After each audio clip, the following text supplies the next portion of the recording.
Hello everyone and welcome to my channel Miracle Learning.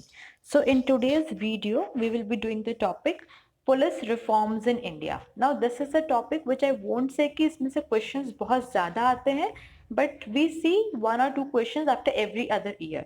So if you go through this topic, which is also very easy, so you will be getting an extra edge over other candidates who have ignored this topic, right? And this extra edge will help you clear not only NET but also JRF.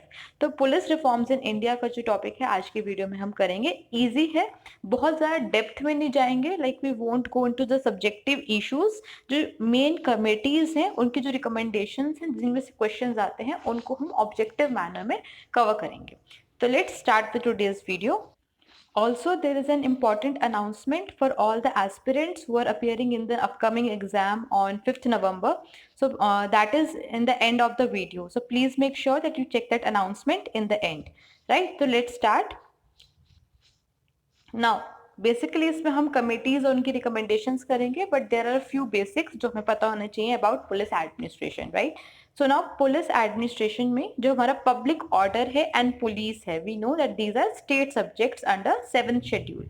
7th schedule कौन सा है? जिसमें हम federal structure की बात करते हैं। We talk about the 3 lists, the union list, the state list and the concurrent list, right? तो इन जो 3 लिस्ट में से जो सेकेंड लिस्ट है स्टेट लिस्ट, उसके अंदर हमारे पब्लिक ऑर्डर फर्स्ट सब्जेक्ट आता है एंड पुलिस हमारा सेकेंड सब्जेक्ट आता है। तो दीज आर स्टेट सब्जेक्ट्स जिनके ऊपर स्टेट जो है लेजिस्लेशन बनाती है। So that is therefore it is obvious that the states have their own police forces. तो जितने भी स्टेट्स हैं उनके पास अपनी अपनी जो पुलिस फोर्स है वो है। तो अब इससे क्वेश्चन आता है कि व्हाट डज दिस मीन कि do only the states have their police forces, what about the centre? तो क्योंकि अब ये स्टेट सब्जेक्ट्स हैं, तो जो पुलिस फोर्स है क्या वो खाली स्टेट्स की है या फिर सेंटर के पास भी कोई पुलिस फोर्स है?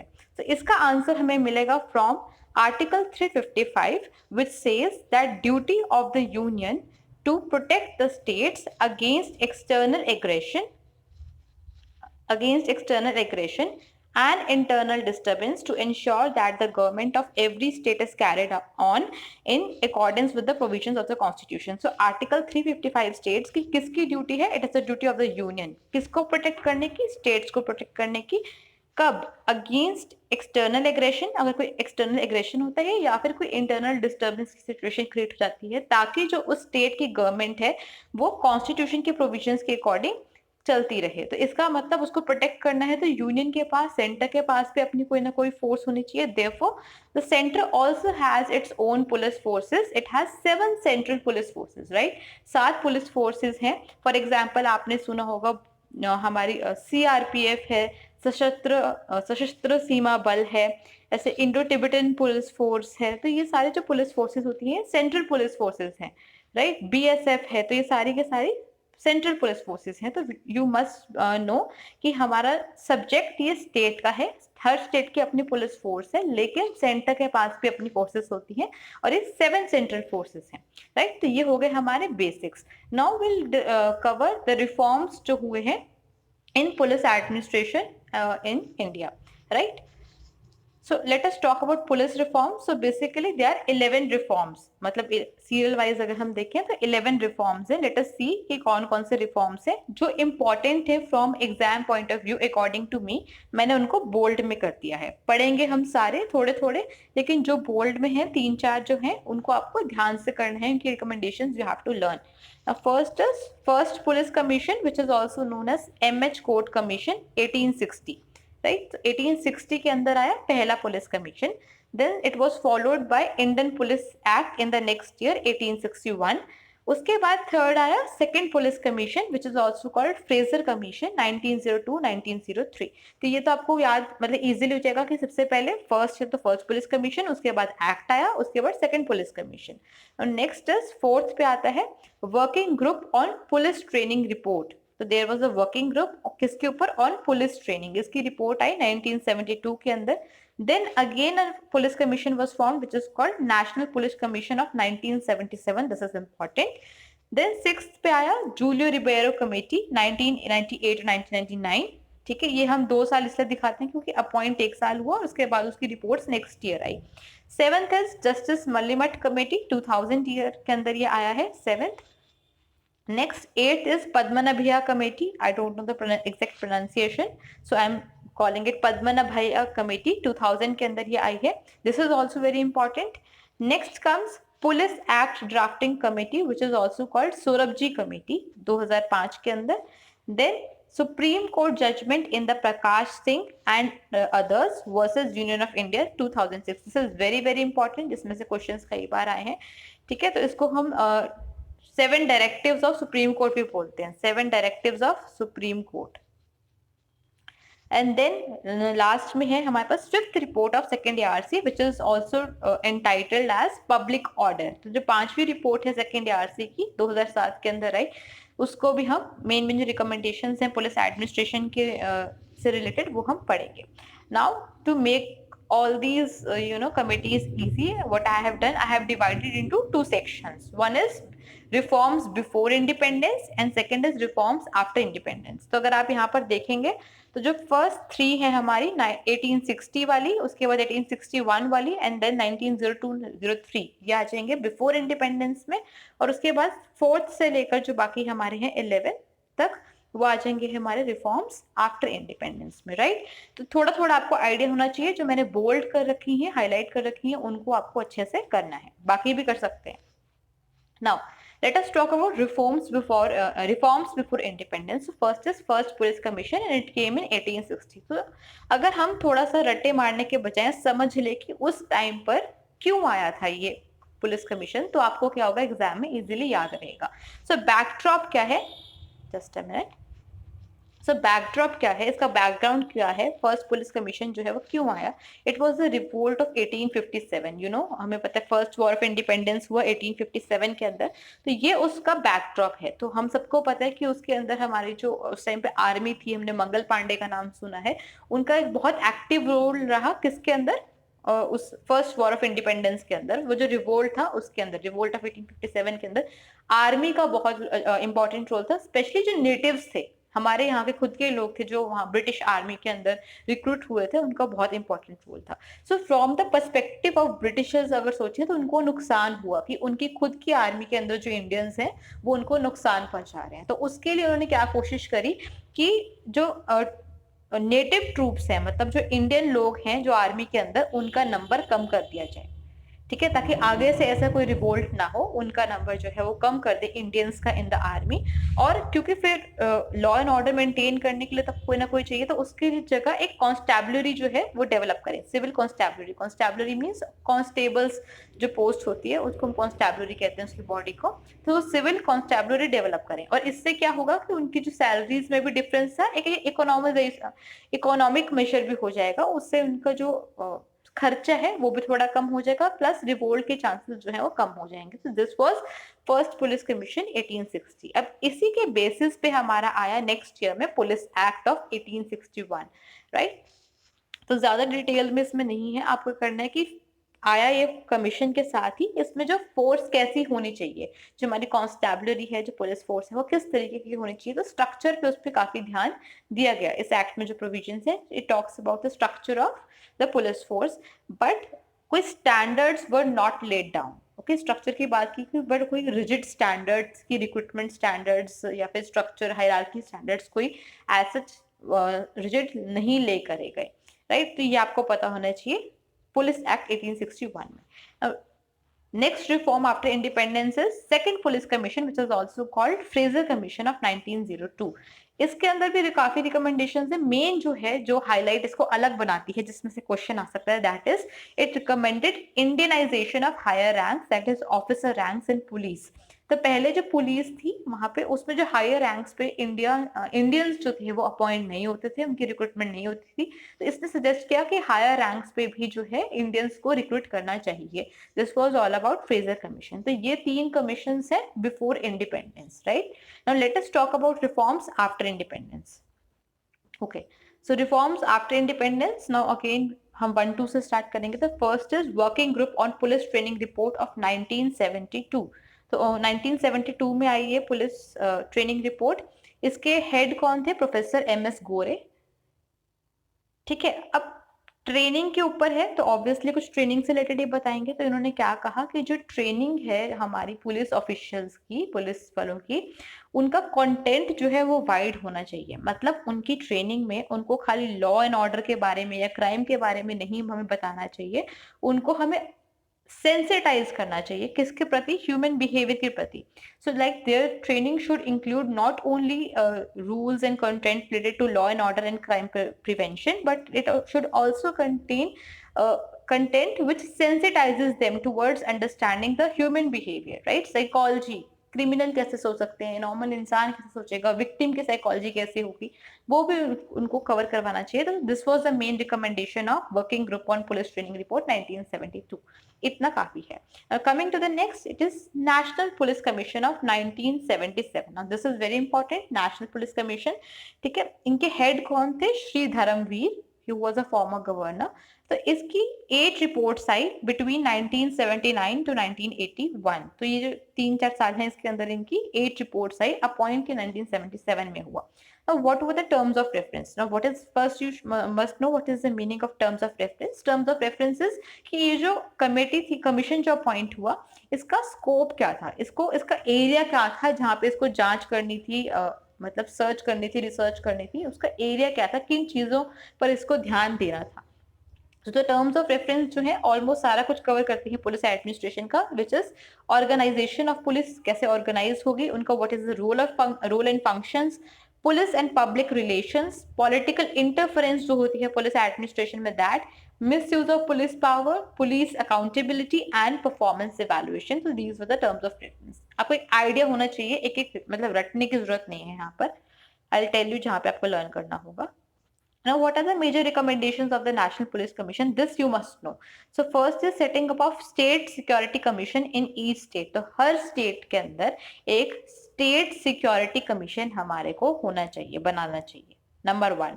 Second is separating investigation from law and order function. ये जो रिकमेंडेशन है आपको हर मतलब कमीशन के अंदर, हर कमेटी की रिपोर्ट में मिलेगी कि इन्वेस्टिगेशन का जो काम है और लॉ एंड ऑर्डर का जो काम है वो अलग अलग होना चाहिए।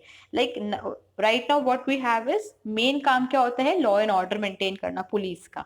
फिर कोई केस होता है तो उसकी इन्वेस्टिगेशन भी वही पुलिस करती है। तो नंबर 1, एक तो उनका बर्डन बढ़ जाता है, प्लस उसमें एक्सटर्नल इन्फ्लुएंस आने के चांसेस बहुत ज्यादा हो जाते हैं, राइट। तो ये सारी कमिटीज ने जो है रिकमेंड किया है कि जो इन्वेस्टिगेशन का काम है that should be separate from the law and order function of the police. The third is making investigation function free from any external influence.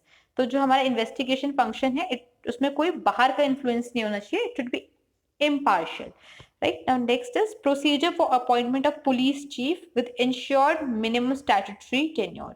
तो जो पुलिस के चीफ हैं, like we have DGP, director general of police, उनकी जो appointment है उसका procedure कैसे होना चाहिए उन्होंने रिकमेंड किया। और उसके बाद उन्होंने कहा है कम से कम स्टैट्यूटरी टेन्योर उनका मिनिमम इंश्योर होना चाहिए, which is not till now. Statutory मतलब लॉ के अंदर, एक एक्ट के अंदर आपका लिखा होना चाहिए कि कम से कम इतने साल तो वो वहां पे उस पोजीशन पे रहेंगे, ठीक है। तो उनको वो टेन्योर जो है इट शुड बी इंश्योर्ड, ताकि वो कोई इंटर्न मतलब आउटसाइड इन्फ्लुएंस उन पे ना पड़े, इस तरीके की जो माल प्रैक्टिसेस हैं उनको अवॉइड करने के लिए। उसके बाद उन्होंने सजेस्ट किया formulation of new police act. Now this commission जो है national police commission was appointed in 1977, right. और ये बोल रहे हैं कि एक न्यू पुलिस एक्ट बनाया जाए। तो इससे पहले कौन सा पुलिस एक्ट चल रहा है, इससे पहले चल रहा है इंडिपेंडेंस से पहले वाला एक्ट विच इज ऑफ 1861, ठीक है। तो 1861 मतलब जो हमने वो म्यूटिनी जो हुई थी 1857 की फर्स्ट वॉर ऑफ इंडिपेंडेंस, उसके उसको देखकर जो उन्होंने एक एक्ट बनाया 1861 में, उसको हम आज तक फॉलो कर रहे हैं, मतलब 1977 तक। पर 1977 तक ही नहीं, अगर आप सारे कमीशन जो पढ़ लेंगे कमीशन, तो आज तक इवन टिल टुडे 2020 अभी चल रहा है, इसके अंदर भी जो हमारा पुलिस एक्ट है इट इज ऑफ 1861। तो तब से इतना पुराना एक्ट जो है वो हम फॉलो कर रहे हैं, अभी तक इसमें हम एक नया पुलिस एक्ट जो है वो नहीं बना पाए हैं, right. So this is really a grave situation now. तो ये हमारी हो गई नेशनल पुलिस कमीशन 1977। नाउ इसके बाद आया आपका नंबर 3 आफ्टर इंडिपेंडेंस जो है जूलियो रिबेरो कमेटी 1998। अब इसका टर्म्स ऑफ रेफरेंस क्या है, इसका एरिया क्या था कि ये जो नेशनल पुलिस कमीशन था 1977, ठीक है, तो जिसको ऑलमोस्ट 20-21 साल पहले जो आया था, देखना कि इसकी जो रिकमेंडेशंस हैं वो इम्प्लीमेंट हुई हैं कि नहीं हुई हैं। To review the action taken to implement the recommendations of the national police commission 1977, National Human Rights Commission and the Vora Committee. Vora Committee was appointed in 1993 after the Bombay blast case. ठीक है, तो इसके अंदर it talked about कि criminalisation of politics पे जो थी committee थी, और ये बात करती है कि जो पॉलिटिशियंस हैं, जो ब्यूरोक्रेट्स हैं और जो क्रिमिनल्स हैं, तो इनके नेक्सस के ऊपर ये जो कमेटी है इट वाज अपॉइंटेड। तो इनकी जो रिकमेंडेशंस हैं नेशनल पुलिस कमीशन की, एनएचआरसी की और वोहरा कमेटी की, वो इम्प्लीमेंट हुई है कि नहीं हुई है। अगर नहीं हुई है इम्प्लीमेंट, तो उनको कैसे इम्प्लीमेंट किया जा सकता है, और अगर कोई और रिकमेंडेशन देनी है तो ये इसका एरिया था। तो बेसिकली एक पीआईएल डली थी ये सब चेक करने के लिए कि रिकमेंडेशंस फॉलो हो रही हैं कि नहीं हो रही हैं, इम्प्लीमेंट हो रही हैं कि नहीं। तो सुप्रीम कोर्ट ने बोला कि कमेटी बनाई जाए, तो ये जो कमेटी है वो जूलियो रिबेरो कमेटी आपकी बनी। तो इसने क्या किया, इसने 2 रिपोर्ट सबमिट करी। एक रिपोर्ट तो स्पेसिफिक थी सुप्रीम कोर्ट के लिए, मतलब कि रिकमेंडेशंस जो है वो हुई है कि नहीं हुई है, मतलब जो सुप्रीम कोर्ट ने उनको ऑर्डर दिया था उसको फॉलो कर रही थी। सेकेंड रिपोर्ट जो थी वो जनरल थी, जिसके अंदर रिकमेंडेशंस थी, राइट। सो जो मेन रिकमेंडेशंस थी उसकी क्या क्या थी। Number 1, creation of police performance and accountability commission. एक पुलिस की परफॉर्मेंस मेजर करने के लिए और अकाउंटेबिलिटी के लिए कमीशन होना चाहिए। डिस्ट्रिक्ट पुलिस कंप्लेंट्स अथॉरिटी होनी चाहिए, हर डिस्ट्रिक्ट के अंदर एक police complaints authority to deal with all the complaints related to police. उसके बाद पुलिस एस्टैब्लिशमेंट बोर्ड होना चाहिए। ये पुलिस एस्टैब्लिशमेंट बोर्ड भी आपको यहाँ इसके बाद से ऑलमोस्ट हर कमेटी के अंदर मिलेगा, रिकमेंडेड। उसके बाद से selection of director general of police. तो जो डीजीपी हैं, जो हायर मोस्ट पोस्ट होती है हमारे पुलिस के अंदर, पुलिस एडमिनिस्ट्रेशन के अंदर, उनकी सिलेक्शन कैसे होनी चाहिए उसके ऊपर कुछ रिकमेंडेशन थी। तो इतना आपको पता होना चाहिए अबाउट जूलियो रिबेरो कमेटी कि किस लिए अपॉइंट हुई थी, और इसकी 2 रिपोर्ट्स थी, और मेन 2-3 जो जनरल रिकमेंडेशंस हैं वो। Now next is justice Malimath committee. It was appointed in 2000. Now basically ये डायरेक्टली पुलिस एडमिनिस्ट्रेशन की कमेटी नहीं थी, it was appointed on reforms in criminal justice system. तो क्रिमिनल जस्टिस सिस्टम एक ब्रॉडर कंसेप्ट हो गया, ठीक है। तो इन्होंने 158 रिकमेंडेशंस दी, और ये जो कमेटी है इसका खास बात थी कि it was more focused on the rights of victim. जो भी क्राइम सीन है उसके अंदर जो विक्टिम है उसकी जो राइट्स है उनकी तरफ ही ज्यादा थोड़ी झुकी हुई थी, उसके ऊपर ज्यादा फोकस थी। तो कुछ जो मेन रिकमेंडेशंस है आउट ऑफ 158 जो हम अपनी पुलिस एडमिनिस्ट्रेशन से रिलेट कर सकते हैं वो है। Number 1, separation of investigation from law and order function. मैंने बताया ये ऑलमोस्ट हर कमेटी में मिलेगा। उसके बाद national security commission and state security commission should be set up. तो एक नेशनल लेवल पे सिक्योरिटी कमीशन होना चाहिए, और एक हर स्टेट के अंदर एक सिक्योरिटी कमीशन बनाए जाने चाहिए। उसके बाद इन्होंने खास बात जो क्या बोली कि हर डिस्ट्रिक्ट के अंदर एक एडिशनल सुपरिटेंडेंट ऑफ पुलिस जो है वो अपॉइंट किया जाए, अलग से किया जाए एडिशनल। अभी कहीं कहीं पर होता है, कहीं कहीं पर नहीं होता है, ठीक है, जो कि सारा पुलिस से रिलेटेड डेटा जो है वो मैनेज करेगा, मतलब जो भी एक्स्ट्रा काम है वो संभालेंगे, ड्यूटी संभालेंगे। फिर setting up of police establishment board, ये इससे पहले जो जूलियो रिबेरो कमेटी है उन्होंने भी इसकी बात करी। उसके बाद इन्होंने कहा स्ट्रॉन्ग विटनेस प्रोटेक्शन मैकेनिज्म। ठीक है, जो विटनेस होता है हम लाइक मूवीज में भी देखते हैं और रियलिटी भी है कि जो विटनेस होता है उसकी लाइफ खतरे में होती है जब कोई एक क्राइम सीन चल रहा होता है या कोई ट्रायल चल रहा होता है, राइट। तो उसको प्रोटेक्शन देने कैसे दिया जाए, मैकेनिज्म क्या होना चाहिए, उसके ऊपर इन्होंने बात करी। प्लस एक खास बात ये है कि it did not favour death penalty. तो इन्होंने डेथ पेनल्टी जो है उसको फेवर नहीं किया। फॉर एग्जाम्पल चाहे वो रेप केस भी हो, लाइक वी टॉक अबाउट कि रेपिस्ट को जो है डेथ पेनल्टी होनी चाहिए, तो उन्होंने कहा डेथ पेनल्टी नहीं होनी चाहिए, it should be turned into life imprisonment. ठीक है, तो ये it is not directly related to police administration, लेकिन क्योंकि आपके सिलेबस में है ये, मतलब रिफॉर्म्स के अंदर आती है, तो यू शुड बी अवेयर कि इसमें क्या क्या था। जस्टिस मलिमट कमेटी अगर आप थोड़ा सा माइंड में रख लेंगे कि ये डायरेक्टली पुलिस एडमिनिस्ट्रेशन या क्रिमिनल जस्टिस सिस्टम से है, तो आप इन रिकमेंडेशंस को जो है वो याद रख पाएंगे। Now next is Padmanabhaiah committee of 2000। This is very important. तो अब इसमें जो अलग अलग पॉइंट्स हैं, थोड़े खास पॉइंट्स हैं, वो मैंने रेड में हाईलाइट कर दिए हैं। सो पहली रिकमेंडेशन थी कि मोर रिक्रूटमेंट ऑफ सब इंस्पेक्टर्स इंस्टेड ऑफ कॉन्स्टेबल्स।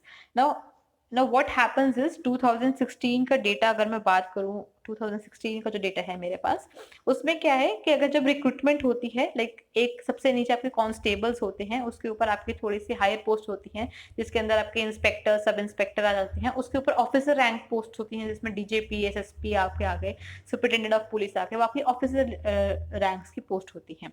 तो 2016 के डेटा के अकॉर्डिंग जो कांस्टेबलरी है उसके अंदर रिक्रूटमेंट हो रही थी 86%। ठीक है, तो पुलिस फोर्स का 86% कांस्टेबल्स हैं, फिर 13% जो है वो ऊपर वाले जो है सब इंस्पेक्टर्स इंस्पेक्टर्स वो हैं, और ऑफिसर रैंक के जो लोग हैं that is 1%।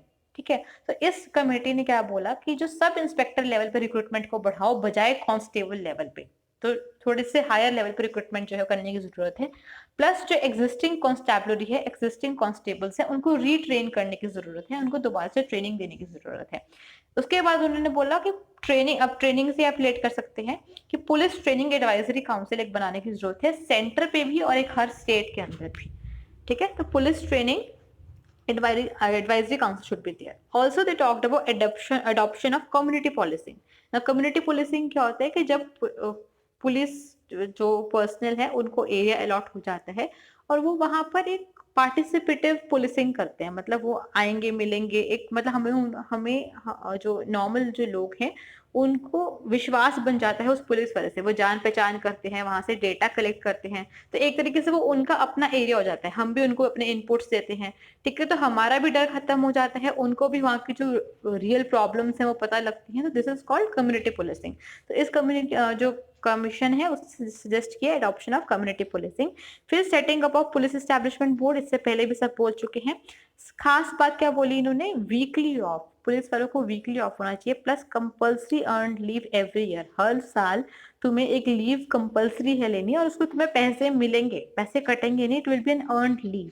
Then separation of investigation from law and order work, ये भी ऑलमोस्ट हर किसी ने बोला है।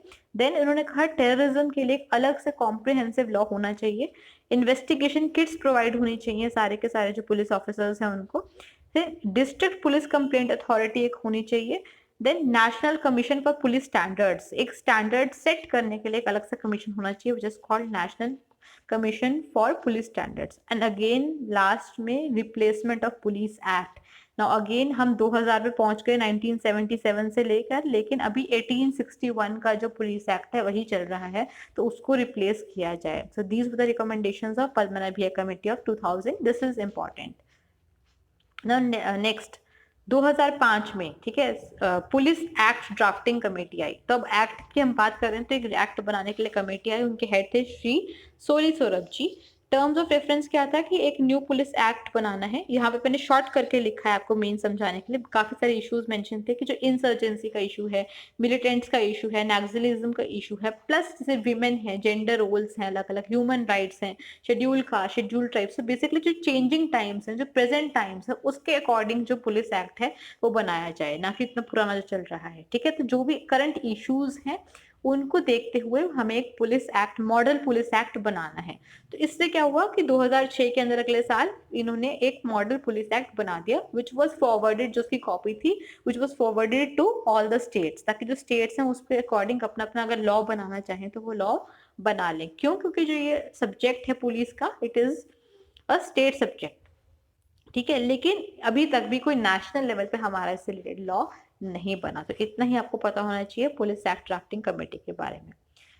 Now this is very important, the 7 directions by the supreme court. तो जैसे मैंने बोला एक PIL फाइल हुई थी by Shri Prakash Singh and Shri NK Singh, these were former DGPs, director general of police, highest post होती है आपकी पुलिस एडमिनिस्ट्रेशन के अंदर।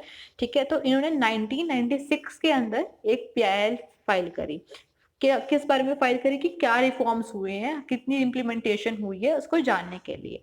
तो उसके बाद कोर्ट की रूलिंग जो आई सुप्रीम कोर्ट की, इट वाज इन 2006। तो आप देख रहे हैं 2 DGPs ने PIL फाइल करी, उनको उनका जो रिजल्ट है रूलिंग आने में भी 10 साल लग गए। तो 22 सितंबर को ये कुछ रूलिंग्स आई और सुप्रीम कोर्ट ने 7 डायरेक्शंस दी ताकि जो अभी तक डायरेक्शंस दी पुलिस एडमिनिस्ट्रेशन में रिफॉर्म्स के लिए। ठीक है, ताकि जहां नहीं हुए हैं रिफॉर्म्स वहां रिफॉर्म्स हो सके।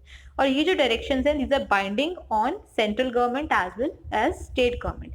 तो ये डायरेक्शंस कौन कौन सी हैं साथ हम देख लेते हैं। First is constitution of state security commission. तो हर स्टेट में एक सिक्योरिटी कमीशन होना चाहिए। ठीक है, क्यों होना चाहिए, इसका काम क्या होगा? सो नंबर वन, जो पुलिस है उसकी परफॉर्मेंस इवैल्यूएट करने के लिए, कोई उससे रिलेटेड कोई पॉलिसी बनानी है लॉ एंड ऑर्डर से, तो उसको उनकी गाइडलाइंस देने के लिए, प्लस कोई बाहर का कोई प्रेशर या पुलिस पे ना आए कोई भी इन्फ्लुएंस, उसको चेक करने के लिए। ठीक है, तो ये है स्टेट सिक्योरिटी कमीशन। ये डायरेक्शंस आपको बहुत अच्छे से करनी है, इसमें से क्वेश्चंस कई बार आ चुके हैं। नाउ सेकंड इन्होंने क्या बोला, that appointment of director general of police जो है highest post, it should be on merit basis, और कम से कम उनका इंश्योर होना चाहिए कि जो टेन्योर है वो उनका 2 साल का हो, जो कि फिक्स नहीं है। तो उन्होंने कहा कि कम से कम आप 2 साल जो है टेन्योर को फिक्स कीजिए। साथ ही साथ जो बाकी ऑफिसर्स भी हैं जो किसी ऑपरेशन पे है, पुलिस ऑफिसर्स, ठीक है, उसमें सुपरिटेंडेंट ऑफ पुलिस भी आ गए, स्टेशन हाउस ऑफिसर्स भी आ गए, उनका जो टेन्योर है वो भी आप कम से कम इंश्योर कीजिए कि 2 साल का होगा ही होगा। क्योंकि क्या होता है कि अगर वो कोई ऑपरेशन कर रहे हैं और सपोज उनको टेन्योर खत्म कर दिया या उनको ट्रांसफर कर दी, तो वो ऑपरेशन उनका बीच में रह जाएगा, तो efficiency gets low.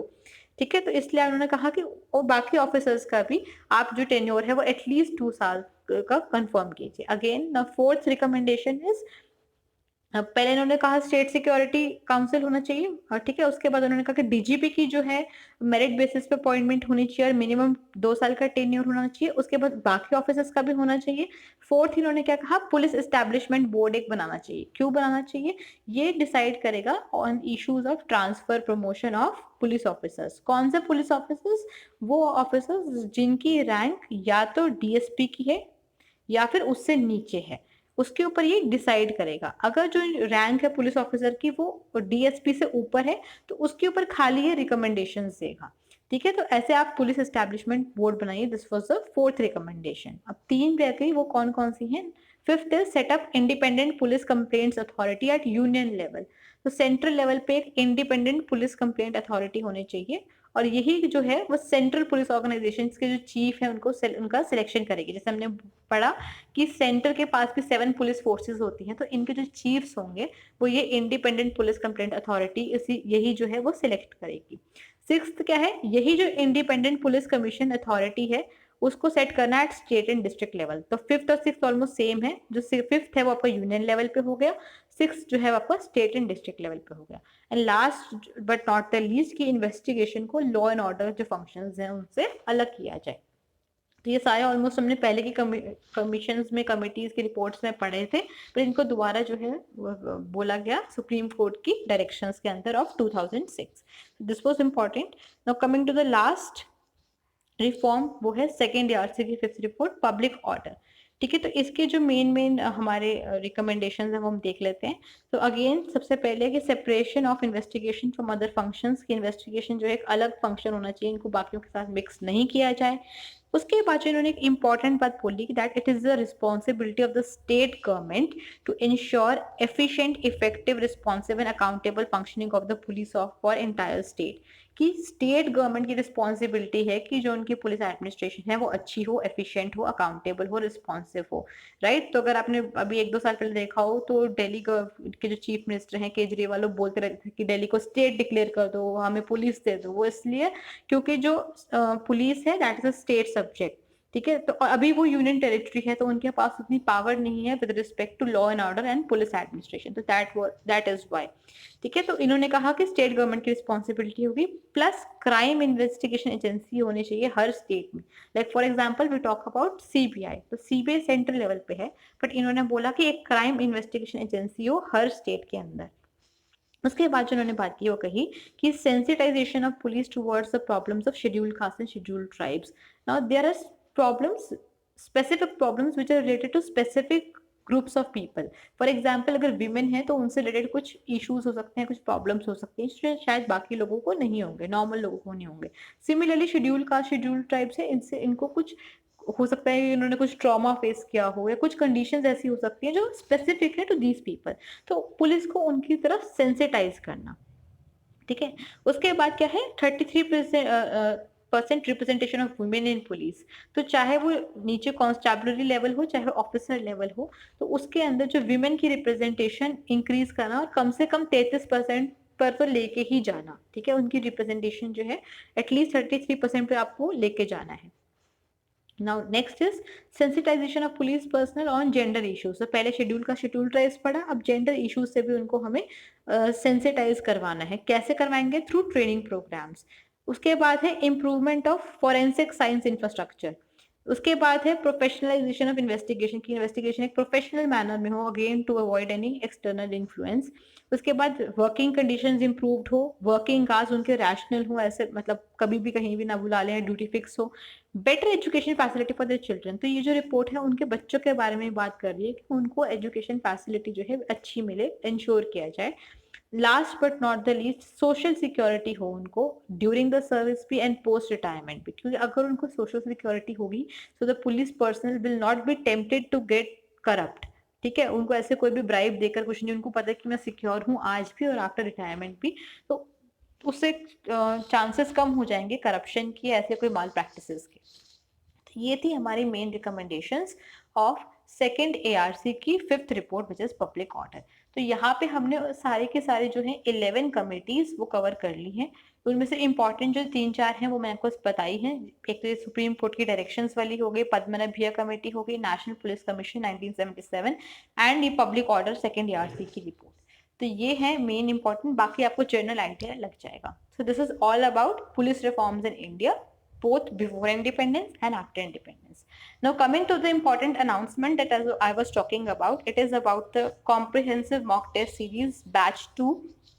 So now kuch time pehle, about a month ago, I had started comprehensive mock test series batch 1, like लेकिन जो उसमें अप्लाई करने का विंडो टाइम था वो काफ़ी कम था, तो काफ़ी स्टूडेंट्स की जो रजिस्ट्रेशन के लिए रिक्वेस्ट है वो काफ़ी लेट आई। कुछ को हमने अलाउ कर भी दिया, कुछ को हम अलाउ नहीं कर पाए, काफ़ी ज़्यादा लेट आई, but the exam got extended, right. तो I was not planning on this, पर कुछ स्टूडेंट्स की जो है काफ़ी रिक्वेस्ट आ रही थी, तो आई थॉट अभी टाइम है and we can manage to have another set of test series.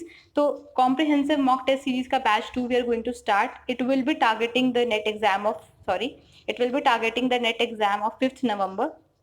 ठीक है, तो 13 ऑनलाइन मॉक टेस्ट होंगे, लाइक अर्लियर देयर वर 15, तो उनको हमने मॉडिफाई कर दिया है ताकि जो कम टाइम रह गया है उसमें हम उनको जो इंपॉर्टेंट क्वेश्चन है वो सारे कवर कर सकें, राइट। तो there are 13 online mock test, जिसके अंदर आपके यूनिट वाइज शॉर्ट टेस्ट भी आएंगे, 10 टेस्ट आएंगे, हाफ लेंथ टेस्ट भी आएगा, फुल लेंथ टेस्ट भी आएगा, कंप्लीट एग्जाम भी आएगा, including paper 1 and paper 2. Now it will be starting on 25th or 26th October. I am planning for 25th October, but if like some candidates say कि the share है कि नहीं करना है, तो even then we have a provision of starting on 26th October 2020, and all the tests are to be completed by 2nd November. So your exam is on 5th November, और हमारा schedule ऐसे हमने बनाया है कि आपका 2nd November तक जो सारे के सारे टेस्ट हैं इंक्लूडिंग द फुल एग्जाम वो कंप्लीट हो जाए, so that you are left with 2 days for complete revision, 2.5, क्योंकि एग्जाम जो है वो आफ्टरनून शिफ्ट में होगा, so you are left with some time for revision.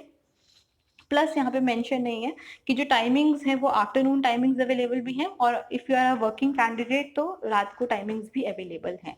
ठीक है, आई विल ट्राई कि मैं एक डिटेल वीडियो बना दूँ इसके ऊपर, but I am not sure कि किसको ये सीरीज नहीं लेनी चाहिए, बिकॉज ज़रूरी नहीं कि हर किसी को सूट करे। I would suggest only the serious aspirants to go for the series. ठीक है, और आई विल ट्राई कि इस पर डिटेल वीडियो डल जाए, नहीं डले तो you can ask for more details on the given email ID. So if you want to register or you want any other details, you have to drop an email at learnwithmiraki@gmail.com. Okay, so that's it for today's video. Thank you so much for watching. Take care, prepare well, and stay tuned till we meet next.